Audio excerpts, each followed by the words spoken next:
अब बात संभल की। संभल में कितने रहस्य छिपे हैं, कितने अनसुलझे सवाल हैं और कितने सच सामने आने बाकी हैं, ये सब सवाल हैं। संभल में लगातार हो रहे निरीक्षण में जहां एक तरफ कुएं मिलने का सिलसिला जारी है, तो वहीं सबसे ज्यादा चर्चा है सम्राट पृथ्वीराज चौहान की पुरानी बावड़ी की। वो बावड़ी जिसे अब चोर कुआं कहा जाने लगा है। इस बावड़ी का जब निरीक्षण किया गया तो इसके रखरखाव की बात की गई। इसके बाद वहां स्थानीय लोगों का मानना है कि इस बावड़ी से बड़ा खजाना निकल सकता है।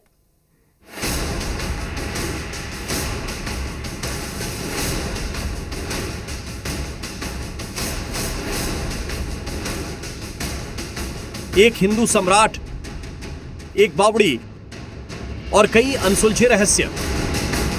संभल की इस जर्जर बन चुकी इमारत को देखिए, इसकी एक एक ईंट को देखिए, एक एक बनावट देखिए। ये भले ही आज खंडहर बन चुकी है, लेकिन इसका क्या रहस्य है, क्या पहेली, ये सबके मन में सवाल है। संभल में डीएम जब पुरानी इमारतों का सर्वे करने पहुंचे तो संभल के पौराणिक इतिहास की गवाह ये बावड़ी मिली, जिसे बनाया तो सम्राट पृथ्वीराज चौहान ने था, लेकिन बाद में ये सुल्ताना चोर का बड़ा अड्डा बन गया।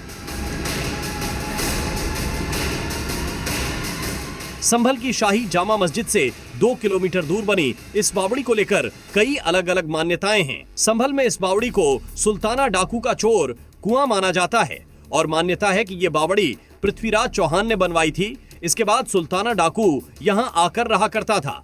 वहीं चोर चोरी करने के बाद पुलिस के डर से छुपकर इसमें रहा करते थे। कुछ लोगों का यह भी कहना है कि 1930 ईस्वी में कुएं की सफाई के दौरान इसमें से इंसानी खोपड़ियां बरामद हुई थीं।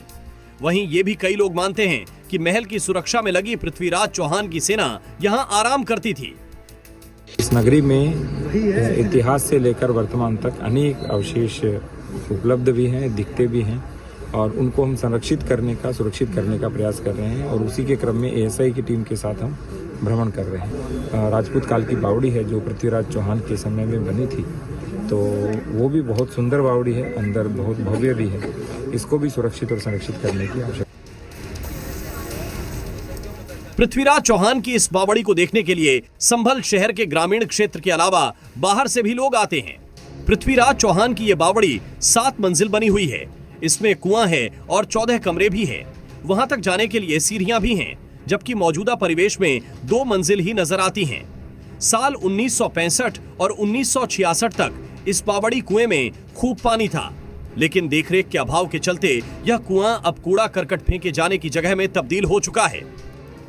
संभल में सम्राट पृथ्वीराज की इस बावड़ी के पास ही तोता मैना की कब्र है, जिस पर कई आयतें लिखी हैं और देश विदेश के तमाम भाषाविद और इतिहासकार मजार पर लिखी इबारत को पढ़ने में नाकाम रहे हैं।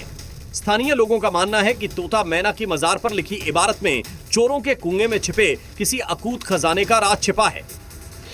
एएसआई प्रोटेक्टेड जो फिरोजपुर का किला है वो है और एएसआई ने वहाँ पे प्रयास भी किया है, वहाँ पे 4 दीवारी की है, उसे सुरक्षित किया है, किंतु उसके बाद भी आसपास के जो लोग हैं उनका रेगुलर वहाँ आना जाना रहता है, टू एंड फ्रो रहता है। इस कारण से वहाँ समस्या है थोड़ी, तो वहाँ वो एएसआई को हमने अवगत करवाया है, तो एएसआई उसकी ओर ध्यान देगा। दूसरा जो नीमसार तीर्थ का कुआं है, उसके बाद तोता मैना की जो कब्र है वो भी थोड़ी जीर्ण शीर्ण हालत में, उसी को भी सुरक्षित करने की आवश्यकता है।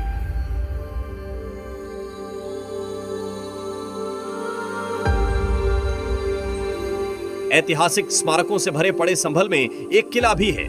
वो किला जो अभी पुरातत्व विभाग का एपास है और इस किले को भी पुराने जमाने में सराय के तौर पर इस्तेमाल किया जाता था। इसकी बनावट को अगर आप समझेंगे, इसकी नक्काशी को अगर आप देखेंगे तो बेहद खूबसूरती से इसको बनाया गया है, क्योंकि ये जो गेट आप देख रहे हैं इसको ही किला कहा जाता है और इसी गेट से लोग जब अंदर जाते हैं तो कुछ घर जो हैं वो पुराने जमाने के यहाँ पर बने हुए हैं। अब हमारे बड़े बूढ़े तो इसी में पैदा होकर चले गए, क्या पीढ़ी बीत गई पता नहीं। ये बहुत पुराना है, ये लगभग 800 साढ़े 800 से 900 साल पुराना है ये, और हमने तो नहीं, कई पीढ़ी बदल गई, अब तो बहुत जर्जर हालत में है और बहुत पुराना है ये सर। इसी किले के पास ही एक मंदिर और मस्जिद दोनों ही बने हैं और लोग इसे करीब 800 से 1000 साल पुराना बताते हैं। इसी के साथ सबसे बड़ी बात तो ये देखिए कि यहाँ पर ठीक सामने ही मस्जिद भी है जो यहाँ आप देख पा रहे हैं, और इसी मस्जिद के साथ में ही मंदिर भी है। जो मंदिर आप देख पा रहे हैं ठीक सामने ये मंदिर है, जो कि कई सौ साल पुराना मंदिर है। ये मैं देख पा रहा हूँ, ठीक मस्जिद भी है, मंदिर भी है, कुआं भी यहाँ पर बना हुआ है, सब कुछ है। ये मंदिर है, कुआं है, मस्जिद है और अंदर बाउंड्री कमरे बने हुए हैं। अब संभल के डीएम के निरीक्षण के बाद इस जगह का भी संरक्षण किया जाएगा और प्रशासन अब इस किले के देखरेख की भी जिम्मेदारी उठाएगा। नीरज गौड़, जी मीडिया।